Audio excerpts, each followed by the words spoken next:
puisque vous l'avez dit dans cette vidéo, il n'y a que 5% des vaches contaminées qui en meurent, et il y a déjà plus de 2000 vaches en France qui ont été abattues pour cette maladie. Tout à fait. Et un certain nombre qui sont prévus à l'abattage, notamment dans les Pyrénées-Orientales où il y a 8 foyers actuellement.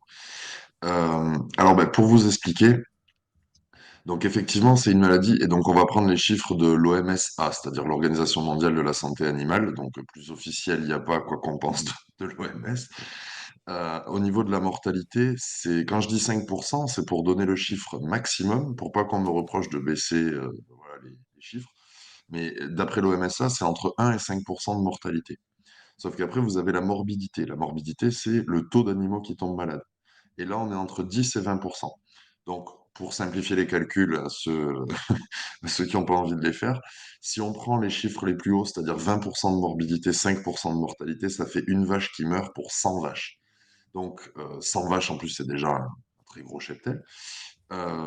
Et si on prend les chiffres minimums, 1% pour 10%, là, on est à une vache sur 1000. Donc, c'est vraiment infinitésimal. Et en fait, est-ce que dans un monde agricole qui est à l'agonie, il vaut mieux que chaque éleveur, et encore, comme je vous dis, tout le monde n'a pas 100 vaches, mais que chaque éleveur perde une vache? Ou est-ce qu'il vaut mieux que des dizaines d'éleveurs perdent leur ferme, qu'ils soient remboursés, on ne sait pas quand, avec des indemnisations calculées au lance-pierre, et bah, que la plupart arrêtent, qu'il y ait des risques de suicide, parce qu'il faut bien comprendre qu'en bovin, la génétique, elle se construit sur des générations.